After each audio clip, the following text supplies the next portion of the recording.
सारे शास्त्र भगवंत की बात जो इस मनुष्य तन की बड़ी बड़ाई करते।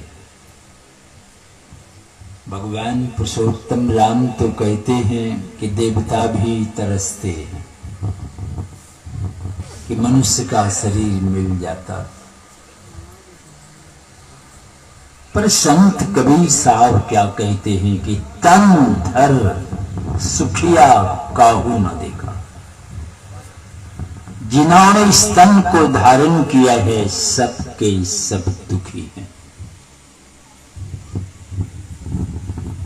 भगवान तो इधर तारीफ करते हैं, सुर दुर्लभ, देवता को भी लाल टपकता है कि मनुष्य शरीर मिल जाए। इसको वहां रखिए, पंखा गुजरा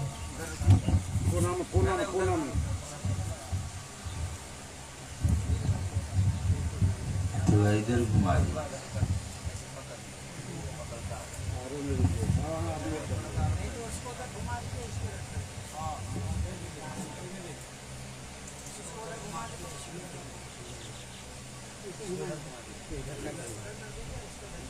ना थोड़ा हवा नहीं लगा तो गर्म। हाँ ठीक है, थोड़ा हमको भी गर्मी आनी चाहिए। बंटवारा हो जाएगा।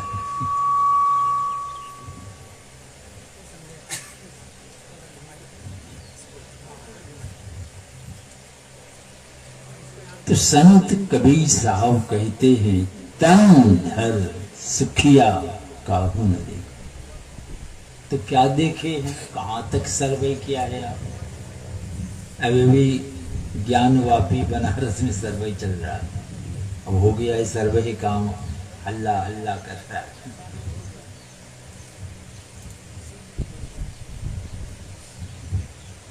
तो हमारे संत कबीर साहब कहते हैं उदय अस्त की बात कहत में।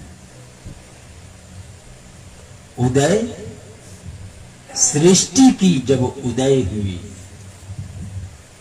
तब न सूर्य बना, तो सूर्योदय होता। सृष्टि नहीं होती तो सूर्य कहां से होता। उदय और अस्त, ये सृष्टि की उदय हुई और एक दिन यह सृष्टि अस्त हो जाएगी, यानी प्रलय हो जाएगी। इस बीच में सबके सब दुखी हैं। तन को जिन्होंने धारण किया है क्यों दुखी हैं। सबके सब कारण किया है, बिना कारण से तो कुछ होता नहीं है।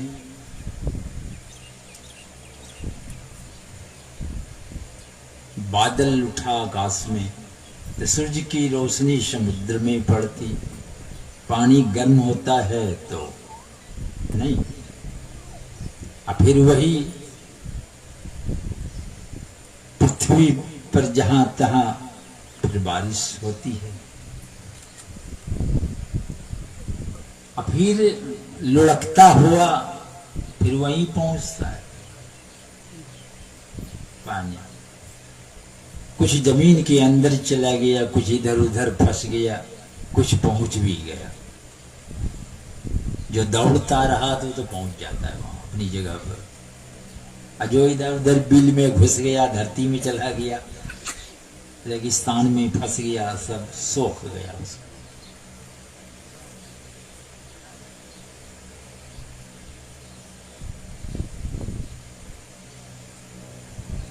तो ये कवि साहब जो कह रहे हैं कि सब के सब दुखी हैं, घाटे बाढ़े सब जग दुखिया, क्या गृही क्या बैरागी। जो घर द्वार छोड़ दिया है,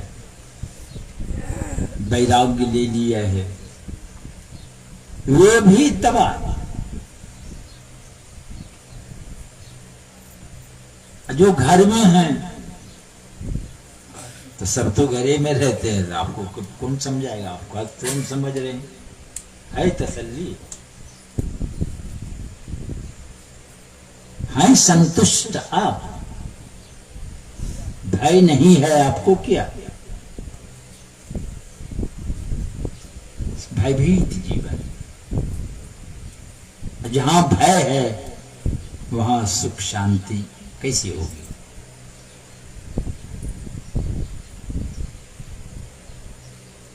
कहते योगी भी दुखिया, जंगम भी दुखिया, तपस्वी को तो दुगुना और बताते। जो आशा तृष्णा का बंडल लिए बैठा है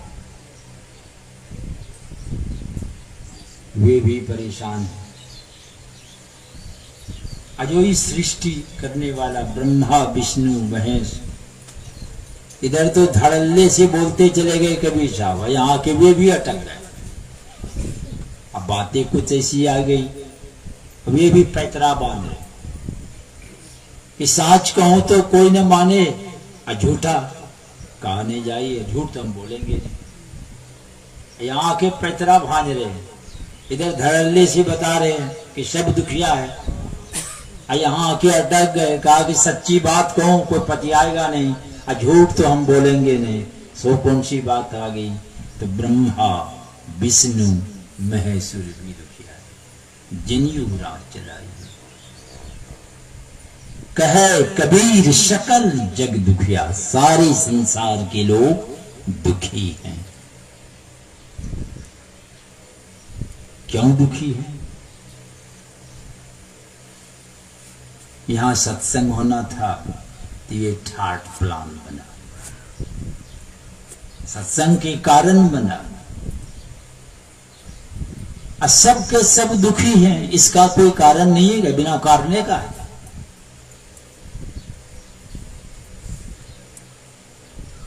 हमारे गुरु महाराज इसकी होलिया बतलाते। होलिया समझते एकदम खुला साफ पता नहीं। सब लोग कहाँ रहते हैं? शरीर में रहते। ये भी पता नहीं आ गया। अभी कोई पूछ लिया आप कहाँ रहते हैं, तो कहिए हम साहिबगंज जिला में रहते। बड़ी अच्छी बात। तो फिर पूछेगा भाई साहिबगंज जिला में कहाँ रहते हो, तो हमको पता नहीं। तो लोग क्या समझने लगता है इसकी चवन्नी गाय। अरे साहिबगंज जिला में रहते हो तो राजमहल में रहते हैं कि कहाँ रहते हो? बहुत मोहल्ला है, बहुत बाजार है, बहुत जगह है जिला स्तर पर। तो कहते हमको पता नहीं। तो पूछने वाले समझेंगे लगता है इसका चवन्नी गाय। तो हम लोग भी 25, 50, 60, 70 को पार कर गए, बरसों से रह रहे। कहाँ रह रहे हैं? शरीर में सब लोग रहते। अब पूछ ले कि शरीर में रहते हो बरसों बरस से, तो इस शरीर के किस मोहल्ला में रहते हो? तो हमको पता नहीं। उसकी तो चवन्नी गाय पे आपकी सोलहन्नी गाय, सोलोना गाय। बरसों से रह रहे हैं, दिल्ली पीएचडी कर बैठे हुए हैं, धरती पर कौन देश कहां है सब जानता है, और अपना पता से लापता है, पता ही नहीं। रहते तो ही शरीर में, पर सबके सब दुखी क्यों? सब लोग शरीर में रहते, जिस जगह रहते वही जगह की वजह से तो नहीं दुखी है सब लोग। ऐसा हो सकता है कि नहीं? कहीं अंबानी भी दुखी, टाटा बिरला सब दुखी है भाई। इस बाहर है क्या ये सब? तन को जिन्होंने धारण किया है सबके सब दुखी। तो हमारे गुरु आज बतलाते हैं कि दुख का कारण 9 द्वारन 10 चारी इन तृण में, भव दुख सहूं अपार। यही 9 द्वार वाला हम लोगों का शरीर है। 2 आंख, 2 कान देख रहे हैं, नाक में भी 2 द्वार है, 6 और 1 मुंह, 7। मल मूत्र विसर्जन का सब मिला के ये 9 द्वार है। तो 9 द्वारन 10 चार, 10 4 14 इंद्रियां हैं, 5 सिर्फ काम करती है, जैसे हाथ से पकड़ने, फेंकने, उठाने, पैर से चलने का काम, मुंह से बोलने का काम, ये सब काम करने वाली इंद्रियां, ये कर्मेंद्रियां। मल मूत्र विसर्जन का ये कर्मेंद्रियां। 5 ज्ञान करने वाली है, आंख से देखते हैं, ये रूप को ग्रहण करती है।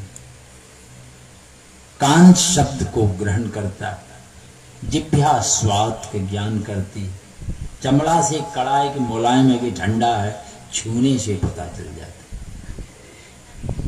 तो ज्ञान करने वाली जो इंद्रियां हैं, ये सब जो आचार भीतर में भी है, अंतःकरण जिसको कहते हैं, मन, बुद्धि, चित्त, अहंकार।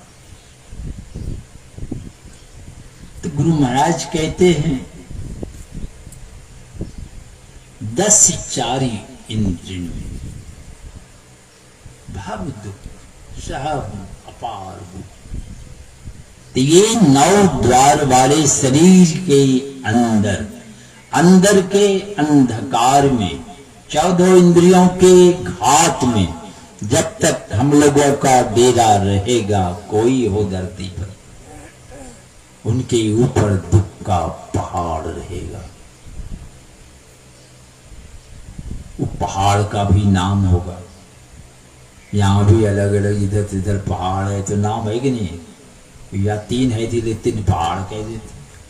हम लोग के उधर भी पहाड़ सबका नाम है, बटेसर पहाड़, तो जटेसर पहाड़, तो भदेसर पहाड़, माने अलग अलग पहाड़ का नाम है।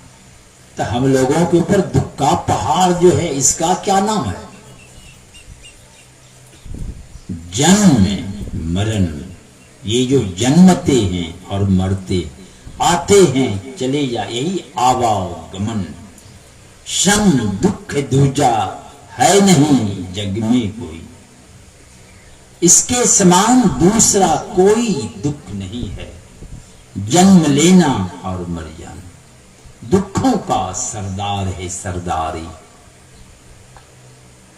जैसे हमारी पार्लियामेंट में 543 नहीं मंत्रियों की संख्या, 2 और है, 45 है, 2 इंग्लो इंडियन।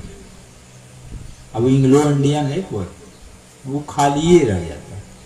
तो कुछ लोग आवाज उठाते हैं कि भाई उस पर भी वो राणा चुहा के कहां तो लाएगा पहुंचे इंग्लो, अंग्रेज तो चलेगा। तो इसमें जो प्रधान है वे प्रधानमंत्री होते।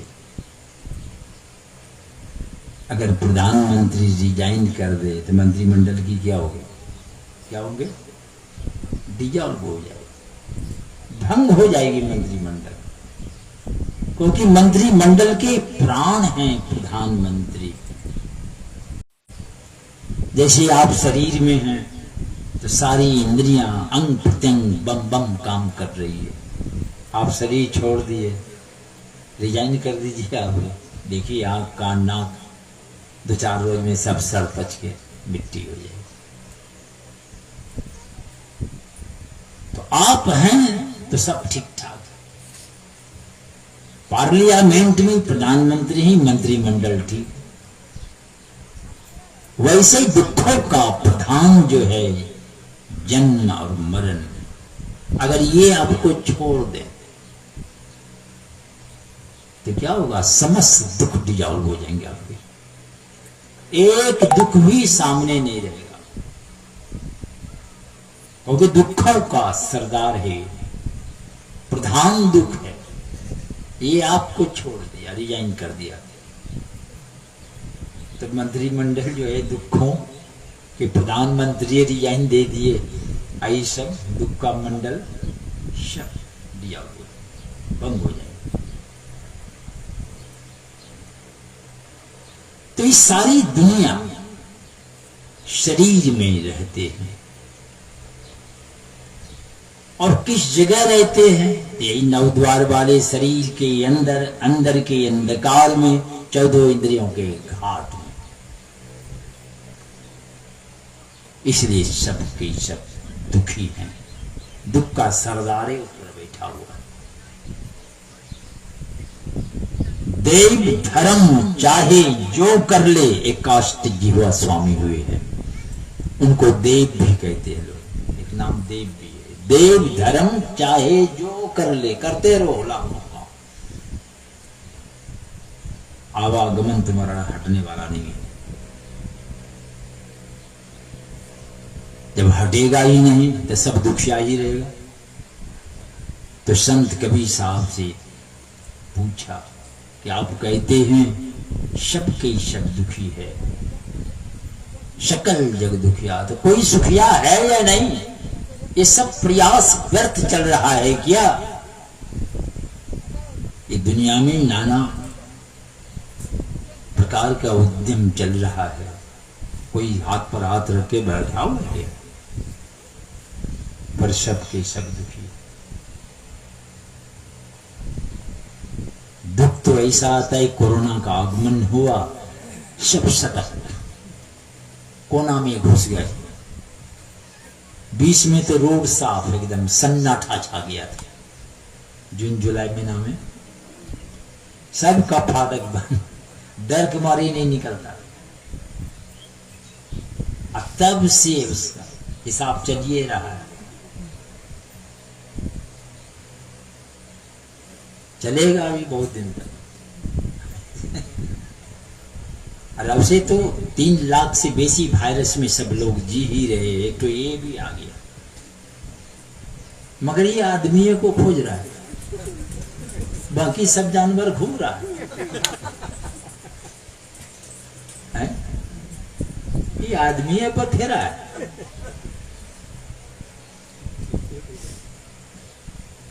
तो वायरस तो सबके लिए है, कुछ ऐसे भी लोग हैं उनके अंदर भी आया और चला गया, उसको पता तक नहीं चला। तो कहते हैं इनकी इम्यूनिटी शक्ति मजबूत है, इसलिए उनका कुछ बिगाड़ा भी नहीं, उसको पता तक नहीं चला। इसे बहुत बात सुने होंगे आप, कितने हदासे से मर गया। अब एक ही रूम में 2-4 हैं, 2 ठो मर गया, 3 ठो बैठा हुआ है, बड़े बचेगा वो। बकरी खस्सी तो 2 ठो काट दिया खड़ा, उसको तो ज्ञान उतना है कि नहीं है। मगर आदमी, कुछ लोग फोन करते थे, वही चंबर में है 2-4 लोग, हम लोग कहाँ हो? तो हॉस्पिटल में है। तो एक रूम में कै गो है? तो कहा 4 गो है। अब उसको ढाल बनाइए भाई, कहेगा 2 ठो मर गया है, जब सोचेगा बाबा हमारी ये पाली है, डर के मारे मर जाता है, पानी हो जाता है।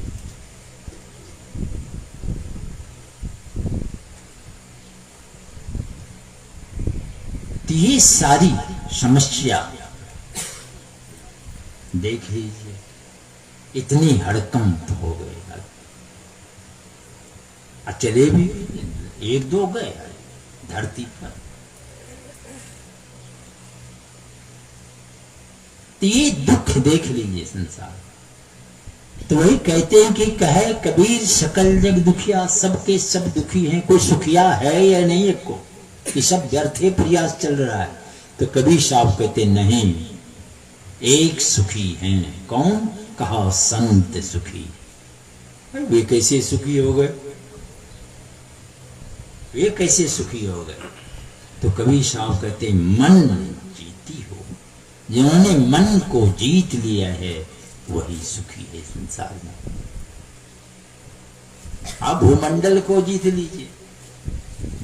सिकंदर भी चला यूनान से ईरान होते हुए, कितनी लड़ाइयां हुई, कितने के सुहाग उजड़ गए, विधवा हो गई माता।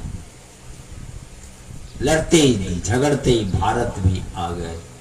झेलम को पार करने में नदी को पार, आधी से ना हो ऐसे ही इधर उधर फंस गए। आकर के पोरस से जम के लड़ाई हुई।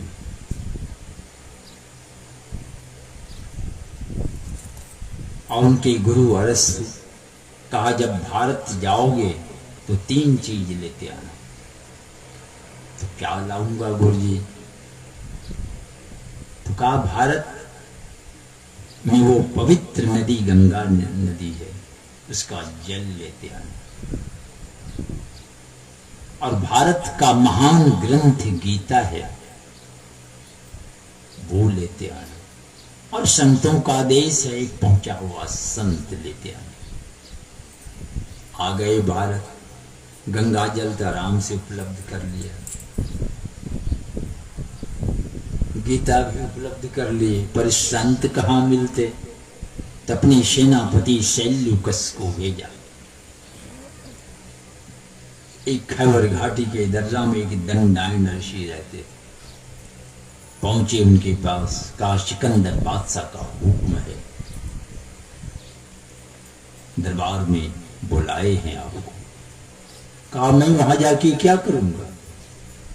वहां तो कोई नाचने वाली चाहिए, कोई खुश करने वाली चाहिए, कोई मस्खरा चाहिए, मैं वहां जाके क्या करूंगा? मैं नहीं जाऊंगा। शैल्यूकस लौट के आया, सिकंदर को कहा, इसका भी पारा चढ़ गया एकदम। पहुंचते हैं, अभी मस्त होके वृक्ष के नीचे बैठा हुआ था। ये जाके कड़क कर कहते हैं कि बादशाह का हुक्म का उल्लंघन किया है, या गर्दन धड़ से अलग कर दूंगा। इतना कहना था कि वे खिलखिला के हंसते हुए कहते, सिकंदर तो कहां आया है? भारत है, भारत। और भारत का महान ग्रंथ गीता है। याद हुआ ही सिकंदर को भी, गीता शब्द बोलते। भारत का महान ग्रंथ है गीता, और गीता कहती है, नैनम छिन्नन्ति शस्त्राणि नैनम दहति पावकः नो चैनम क्लेदन्त्यापो नो सोसति मारुतः। वही मैं आत्मा हूं जिसे शस्त्र नहीं काट सकती, तलवार में वो दम नहीं है, अग्नि भी नहीं जला सकती, पानी सड़ाने का दम नहीं है उसमें, न हवा सुखा सकती है। वही मैं आत्मा हूं। तुम गर्दन को धड़ और गर्दन अलग कर जैसे देखोगे, वैसे मैं भी देखूंगा कि हमारा गर्दन धड़ अलग हो, पर मुझे तुम नहीं ले जा सकते। और आया है तो कहां? आज से तुम्हारी जिंदगी 120 दिन, माने 4 महीना के ही तुम मेहमान हो। सिकंदर का पारा डाउन हो गया इधर। तो मैं क्या करूं? क्या करोगे? ये जितने विधवा बना के छोड़ दिया, सबके आंसू पोंछ दो। सोचा कि यूनान से चला ईरान होते कितनी लड़ाइयां हुई, ये संभव नहीं।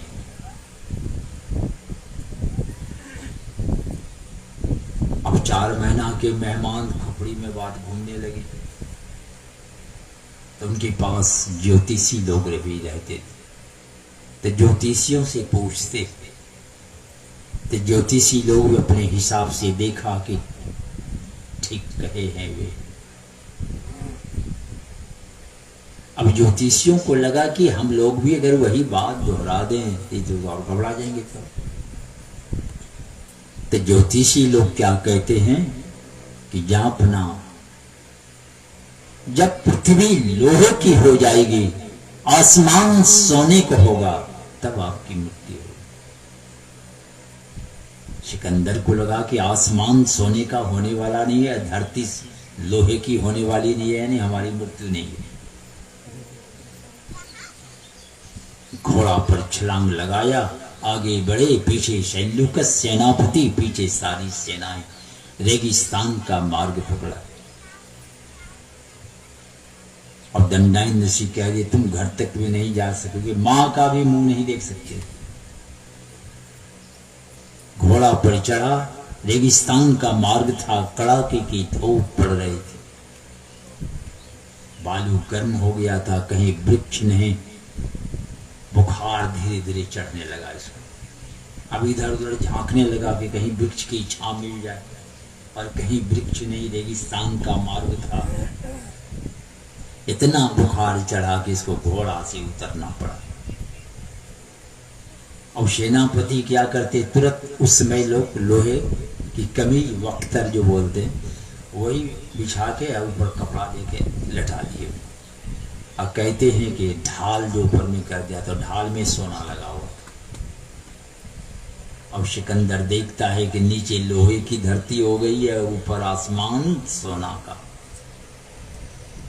और अंतिम घड़ी है, अब तक जानते हैं आदमी की घड़ी जब बताती है तो बहुत लोग बोलने लगते हैं, बोलने लगता है। अब सिकंदर कहता है हकीम को कि श्वास में श्वास जोड़ दो ताकि घर हम तक जा सके। अब हकीम भी कहते कि हम लोगों में वो क्षमता नहीं है, एक भी श्वास जोड़ दो, एक भी श्वास जोड़ दो, हम लोगों में क्षमता नहीं है। अरे हम भी लोगों का श्वास जारी है, श्वास लेते हैं भीतरे फंस जाए निकल भी न करे तो सब परिवार के लोग मिलके खींचेगा तो निकलेगा क्या। श्वास छोड़ते हैं बारे बारे रह जा लौट भी नहीं करे, अब क्या होगा। तो ट्रक में जो हवा देते हैं कंप्रेसर मशीन से तो नाक में लगा देगा तो बेसी हवा जाएगी, खड़ा होगा दौड़ने लगेगा, दौड़ेगा, गए कहां से। देख लीजिए ये श्वास चल रही है, भगवान की असीम कृपा है। कोई हो श्वास छोड़े बारे रह जाए, गए कहां से, भीतरे फंस जाए, गए।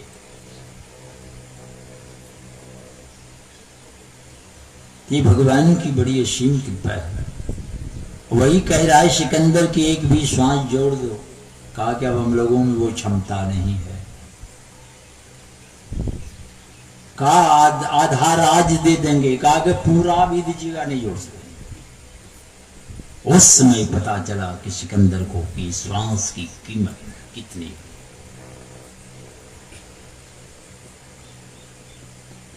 तो जो चला था संसार पर विजय प्राप्त करने, अब वो श्मशान की बात करने लगा कि जब हमारी ताबूत को, अर्थी को जब ले जाओगे, हाथ दोनों बाहर छोड़ देना। कहा कैसा लगेगा भद्दा देखने में, दोनों हाथ बाहर ये झूलता है, कैसा लगेगा। कहा करे ये दुनिया सबक सीख गई कि सिकंदर खाली हाथ आया था और खाली हाथ चला गया, तो मैं समझूंगा कि कुछ सेवा हो गई। और यही कहते हुए दुनिया से लुढ़क गए। यही इसलिए लोग कहते सिकंदर आया था खाली हाथ चले। सब आते हैं, सब ऐसे ही जाता है, तो जाता है कुछ ही नहीं, हाँ जाता है। दास कबीर कहे समझाई, अंत काल तेरो कोई नहीं साई, कोई साथ जाने वाला नहीं। तब जाएगा क्या, चला अकेला संग ना कोई, अकिया अपना पावेगा। जो आप अच्छा खराब किए हैं वो आपके साथ जाए। पाप और पुण्य, पाप की पूंजी से कहां जाएंगे, जहां दुख मिलेगा। पुण्य की पूंजी से कुछ सुख सुविधा में जाएंगे आप। एक से एक व्यवस्था, 5 स्टार होटल सब है वो, पर पूंजी चाहिए उस होटल में। स्वर्ग क्या है, ये 5 स्टार होटल है। जब तक पुण्य की पूंजी है वहां खूब मौज कीजिए, पूंजी समाप्त होगा कि खाली करो, अब बिल चुकाइए खाली करो। कई नया हम यही रहेंगे तो रहने देगा, जबरदस्ती सड़क पर खड़ा कर दे। तो वही वहां से पुण्य छीन वही देवता चले जाते हैं यहाँ नरक में, स्वर्ग से नरक में आ गए। अब पाप की पूंजी लेकर कहाँ जाएंगे, तो यही 2 पूंजी तो कमा रहे, यही 2 पूंजी है, यही 2 बात मूल है। मूल हमारी महर्षि वेद व्यास 18 पुराण की रचना की, सब को निचोड़ करके 2 शब्द निकाला उसमें भी। अब बताइए, मोटी मोटी पुराण किताब 18 पुराण, एक बोझा है, उसमें से निचोड़ के 2 बूंद निकाले। अष्टादश पुराणेषु व्यासस वचनम द्वयम, 2 वचन निकाले। सार वचन है जीवन का कि परोपकाराय पुण्याय, उपकार दूसरों को सुख पहुंचाने वाला कर्म ही पुण्य कर्म है। अपापाय पर पीड़नम, पाप वही कर्म है जिसे पीड़ा है। तो दुख देने वाला काम और सुख देने वाला काम, तो आपने क्या किया है? दुख देने वाला धंधा बेसी किए हैं कि सुख देने वाला काम किए हैं? यही संस्कार आपके साथ जाएंगे। वही कभी साब इशारा कर रहे, क्या अपना पावेगा? अरे दिल गाफिल गफलत मत कर, एक दिन जम तेरे आवेगा। वो तो आएगा एक दिन। आया और कितने चले गए। अभी 7 अरब से अधिक लोग धरती पर बैठे, सबकी पारी चल चुकी है। आपके पास नहीं आई है, बम बम कहिए अभी तक। जिस दिन आपकी खड़ी हो जाएगी सामने, कोई सुनवाई नहीं कि बेटी की शादी बाकी है कि छत की ढलाई बाकी, गए काम से अकबका के लोग चले जाते हैं। मगर ये शरीर मिला है किस लिए? यही दुख से निकलने के लिए आपको मौका दिया गया है। बस इतना ही बात। ये माइक की व्यवस्था दी गई किस लिए? कि मेरी आवाज दूर तक बुलंद होके जाए, इसका यही उद्देश्य। हटा लीजिए, 2-4 आदमी सुनेगा, बाकी पता नहीं चलेगा क्या बोलता है। तो सबका उद्देश्य होता है। आप आए हैं मनुष्य शरीर में, तो आपका शरीर का क्या उद्देश्य है? सब लोग रात दिन यही चिंता कर कि जीवन सुखमय हो जाए। सुख पाने की तमन्ना, ये प्यास सबके अंदर है। हम सुखी हो जाए। अब सुखी हो जाए यही फैसला नहीं कर पाता कि कौन चीज होने से हम सुखी हो जाएंगे। लोग लगे हुए, अंतिम घड़ी आ जाती है, कपाल बनता है, कहां आके फंस गए। सुख का मुंह क्या देखेगा, दुख का मुंह देख रहा है। एक बूढ़ा आया तो बोले कहाँ जाए छो? करके जाए छे डीएम के पास, केस करेगा। उनके ना तो बेटा खाई ले दे। अब बेटा दरोगा, अब पोता और भी कोई बड़े पोस्ट, अब बूढ़ा हो गया खाना नहीं। से कौन समस्या है? अब घर के बाद अब चाय लेके आता है, कि हला चाय,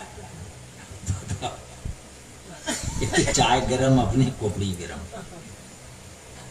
अरे कहे कि बाबू वाला चाय पियो, अगर चाय में अगर चीनियों नीचे फिक्के तैयो ठिक्के, मगर बेटा आया बाहर। अब बूढ़ा बैठा हुआ था, थाल सामने परोसा हुआ था, हाथ पर हाथ रख के बैठा हुआ, खाने जा। तो बेटा कही बाबू खाए नहीं छो? पूछा नहीं जाकर बबुआ से। गया भीतर दुर्गा साहब पत्नी से कहते हैं कि बाबू सामने थाल छे, खाई नहीं छे। अब वो सत हरिश्चंद्र से कम नहीं करके जाके पूछो ना बुला साहब कुछ बोल रहे कि जो बोल है तो पूछो, बोल रहे तो कुछ नहीं। और थरिया लेके ले तमकी का पटकी खिंच लो, बोल रहे कुछ नहीं। और थरिया ये जो रोसक पटकी की गिरे, थरिया से निकले आवाज खन, तो बुढ़वार खोपड़ी बोली खींच खेल हो जाए भराटी के तोड़। थरिया ये बोली भाषा के बुझते और के कहे पूछी लो जाए हम कुछ बोल लो छे, वो थरिया जे बोले छे। ये तो दुर्दशा है दुनिया में। सब कुछ रहते देख लीजिए, कोई कमी है वहां? जमीन जायदाद है, सब कुछ है, गन बंदूक सब कुछ घर में है, देख लीजिए, ये दुर्दशा। तो कभी साहब कहते भाई जगत फूट दे, भाग रही, भागो यहां से, भागने पैदा आना, भागिएगा किधर, किस दिशा में जाएं? हमारा वेद वेदांत शास्त्र संत ये क्या कहते हैं? कहते हैं 10 दिशाओं को छोड़ के भागो, न पूरब भागो, न पश्चिम भागो, न उत्तर दक्षिण, न कोना, न ऊपर नीचे, ये सब दिशा को छोड़ के भागो। अब वो दिशा कहाँ मिलेगा? कहाँ पर वो दिशा? जैसे कलम रखी, कागज, एक चिन्ह आप देखेंगे, उसी पॉइंट से अगर दाहिना खींचते हैं पूरब, तो वही पॉइंट के विपरीत क्या हो जाएगा? पश्चिम। उसी पॉइंट से उत्तर, तो उसी पॉइंट से उधर दक्षिण, चारों कोना, नीचे ऊपर। पॉइंट किस दिशा में है? वो कौन दिशा में? जहां से सब दिशा बनती है, वो जो पॉइंट है, बिंदु, वो किस दिशा में है? इसलिए आप भी अगल बगल इधर उधर होइए मत, स्थिर हो जाइए, स्व में स्थित हो जाइए, कोई दिशा तरफ ना जाए, आप अब सही दिशा में पहुंच जाएंगे। ज्योग्राफी वाले को पता है 10 दिशा, और ये जो 11वां दिशा उसको भी पता नहीं है, ये संतों को पता है। ये संत जानते हैं उस दिशा को, और यही दिशा छोड़ के इसलिए दुर्दशा सबकी हो रही है, सबकी दुर्दशा। इसीलिए सत्संग की बड़ी आवश्यकता है। मनुष्य शरीर मिला है वही दिशा की खोज के लिए, और वो आपके सामने है, इधर उधर अगल बगल नहीं है। अगल बगल कहूं दृष्टि ना डोले, अगर आप सन्मुख युक्ति मुताबिक देख सकें, आप घुस जाएंगे उस दिशा में, सारा ब्रह्मांड का ज्ञान होगा आपको, और उस खिलाड़ी का भी खेल का पता चलेगा। जो परमात्मा का ये खेल देख रहे हैं, खेल तो उसी का सारा खेल है। जैसे कठपुतली नचता है ना, और नचाने वाला कहीं बैठा हुआ है, अब धागा पता नहीं चलता है, काला रहता है दबाई, ऐसा पुतली से उछल कूद कर रही है। नचा कौन रहा है? तो लोग इधर उधर देखता है, भाई उछल कूद कर रहा है। तो वैसे ही वे आड़ में है कहीं, और उसके इशारे पर सारी सृष्टि चल रही है। उस खिलाड़ी का पता तो गुरु महाराज कहते कहीं जाने की जरूरत नहीं है, तुम्हारे ही घट में, घट बिच अजब तमाशा ये साधो, सारा तमाशा खेल चल रहा है।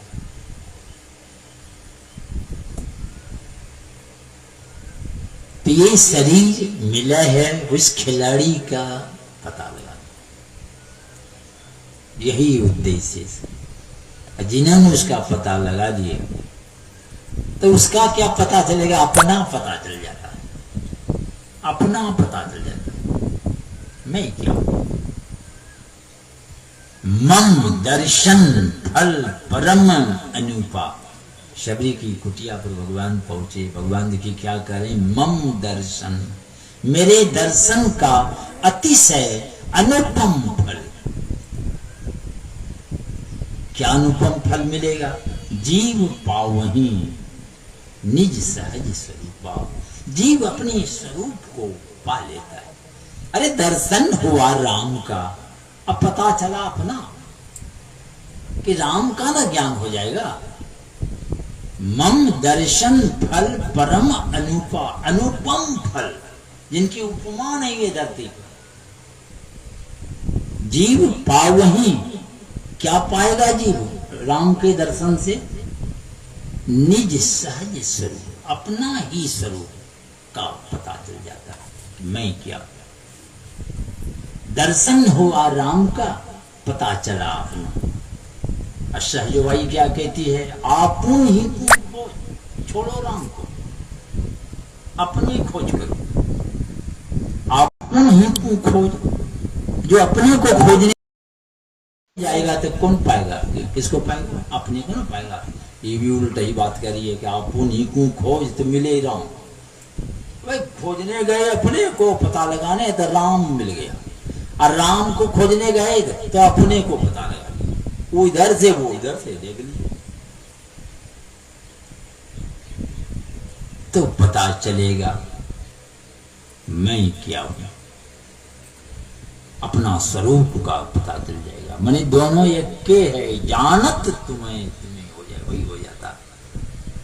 वहां जाके भ्रम पट्टी हट जाती है। अपने को ही सर्वत्र देखता है, अनंत देखता है, अपने को ही देखता है। अनंत जब होगा तो एक ही होगा। अगर इस्लाम भाई कहे कि हमारा खुदा अलग है, हिंदू भाई कहे हमारा भगवान अलग है, अगर एक दिन दोनों की मुलाकात हो जाए रास्ता में, दोनों आमने सामने, तो बीच में खाली जो है भाई कम, दोनों की अनंतते खत्म हो जाएगी। अनंत कहीं खाली जगह है ही नहीं, क्योंकि वे कर रहे हैं कि जर्रे जर्रे में है, हम लोग कर रहे हैं कण कण में। हर जगह कहीं खाली जगह ही नहीं, तो दो कैसे हो जाएगा अनंत। तो आप भी जब उस स्वरूप में पहुंचते हैं तो अपने को ही देखते हैं, वही ये वहां पर हम पट्टी हट गई। तब उसके अंदर से आवाज निकली कि अहम ब्रह्मास्मि, मैं ही ब्रह्म हूं। अपने को ही देखा, अपने को ही अनंत देखा, सर्वत्र देखा, अपने को ही देखता है। शिया राम मैं, राम के अलावे कहीं कुछ नहीं। यही पता लगाने के लिए मनुष्य का शरीर मिलता है। इसीलिए भगवान भी कहते हैं यह तन कर फल विषय है न भाई, ये विषय भोग के लिए शरीर नहीं मिला है। हाँ, शरीर की सुरक्षा के लिए कुछ तो करना पड़ता है। आहार क्या ग्रहण कर रहे हैं, आंख के द्वारा, कान के द्वारा, मुंह के द्वारा, ये तमाम आहार ग्रहण करते हैं आप। अब कैसा ग्रहण करते हैं उसका भी प्रभाव पड़ता है। आंख से क्या देखना नहीं देखना, मुंह में देखे क्या खाना नहीं खाना, ये ज्ञान नहीं है।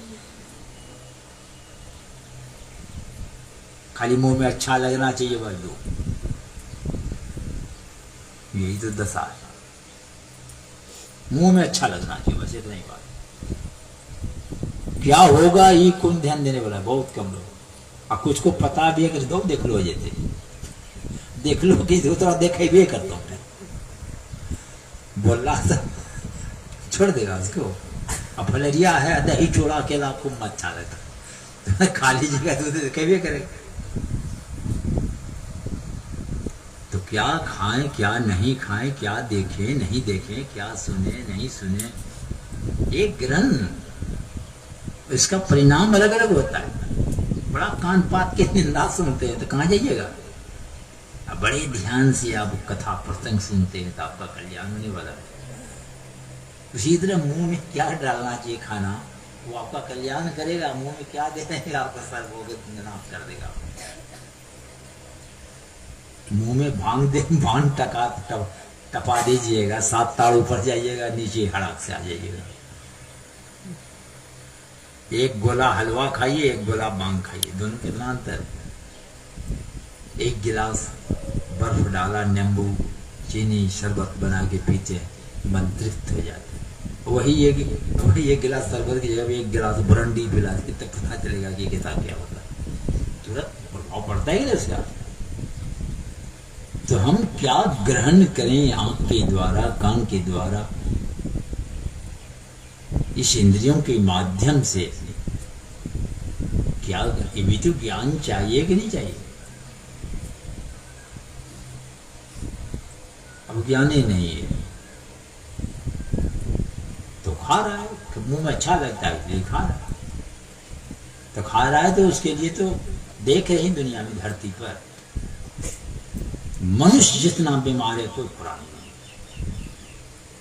करोड़ों हॉस्पिटल बना, करोड़ों डॉक्टर बन गया धरती पर, उस पर भी जगह नहीं मिलती है, बाहरे में छटपटा के मर जाता है। बताइए क्यों?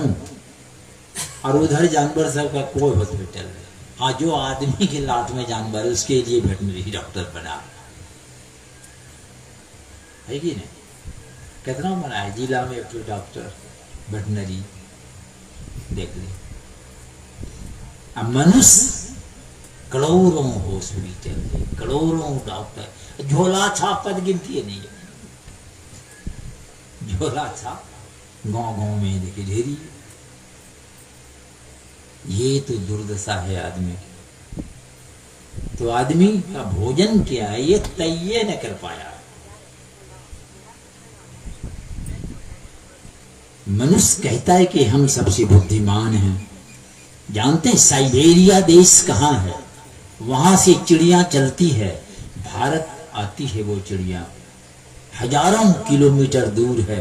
कहां से दाहिना होना है, कहां बायां होना है, किस होके गुजरना है, और महीना लग जाता है और भारत पहुंचता है।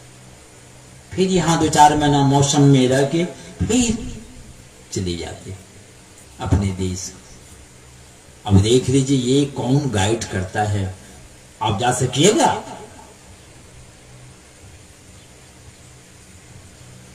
अब मोबाइल के माध्यम से दायां बायां करते चले जाएंगे। जो बनाया है कि नहीं?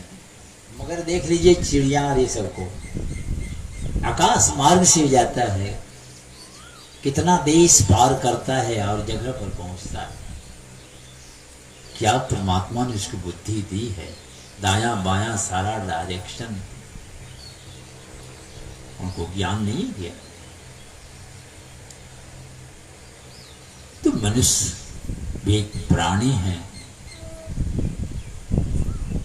ये सुख की प्यास, असुख स्वरूप परमात्मा है, यानी परमात्मा पाने की प्यास है। कुछ भी पा लीजिए प्यास बुझती नहीं है। और इसी तरह कई जन्म बीत जाते हैं, प्यास बुझी नहीं। जुगन जुगन सो यही विधि अब गुरु करिए उबार। वो अंतिम में हाथ गोड़ जोड़ रहता है कि सर आत्मसमर्पण कर देता है, अब कोई उपाय नहीं है।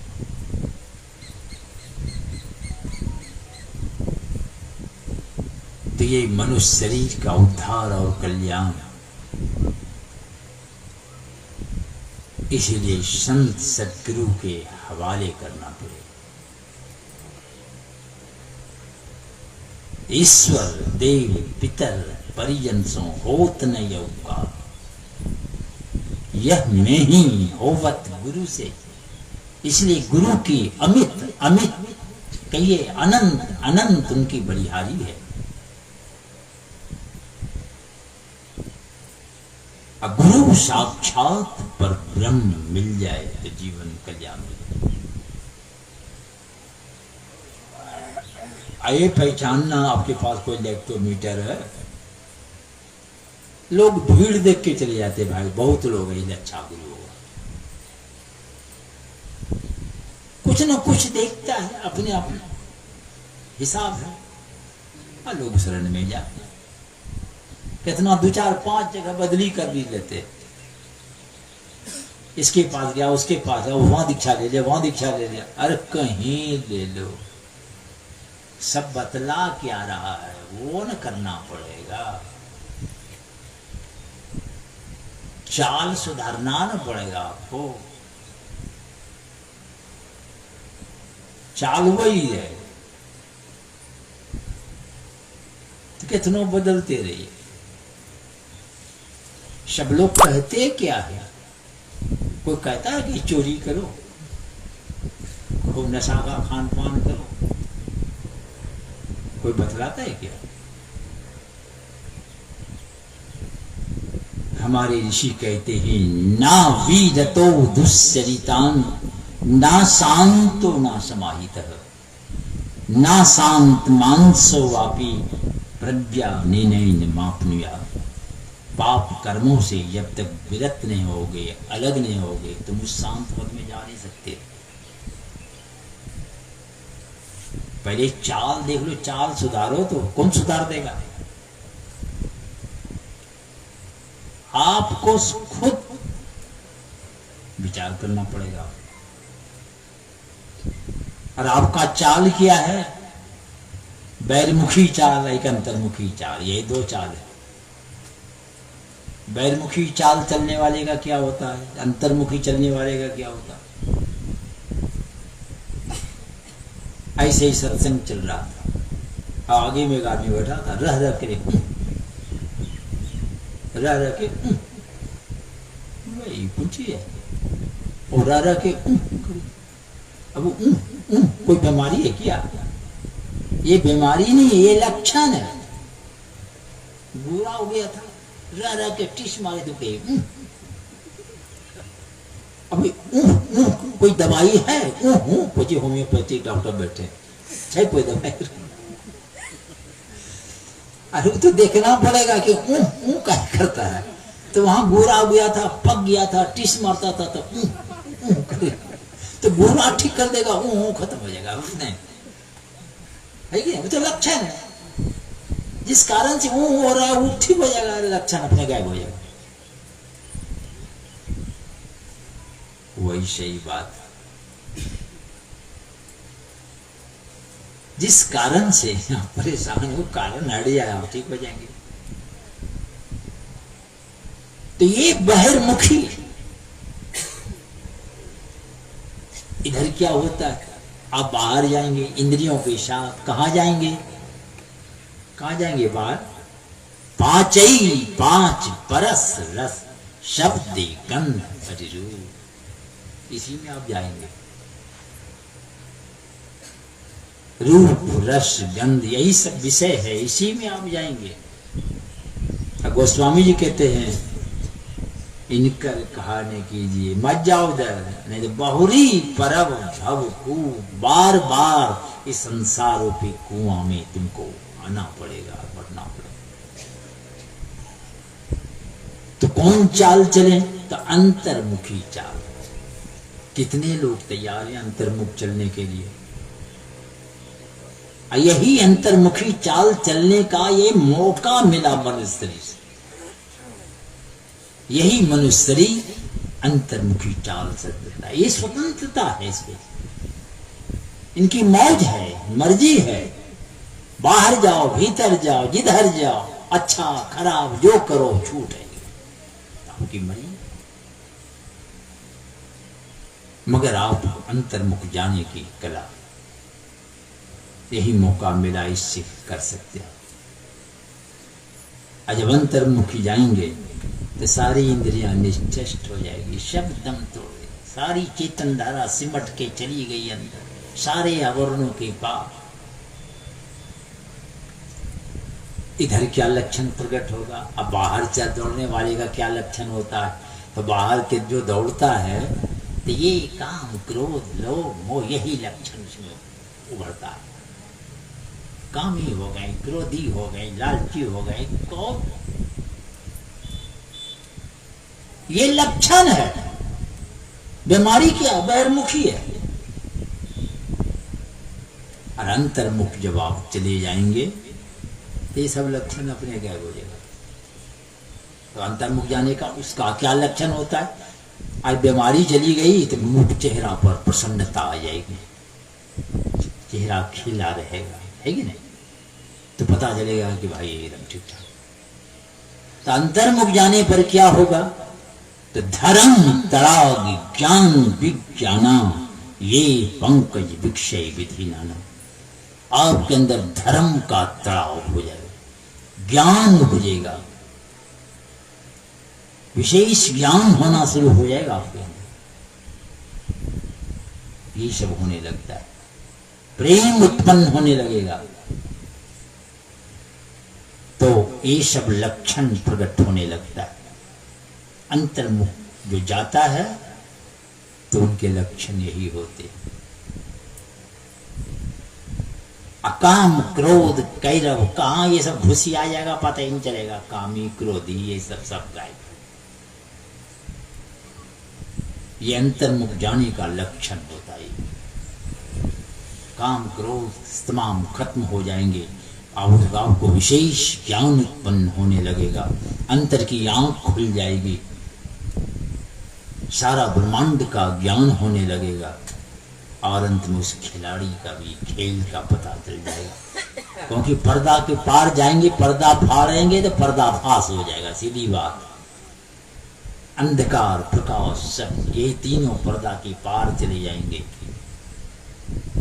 सब पर्दाफाश हो जाएगा। उस खेल का पता चल जाएगा, खिलाड़ी का भी दर्शन होगा और वहां जाके यही ज्ञान होता है। हम तो वही है,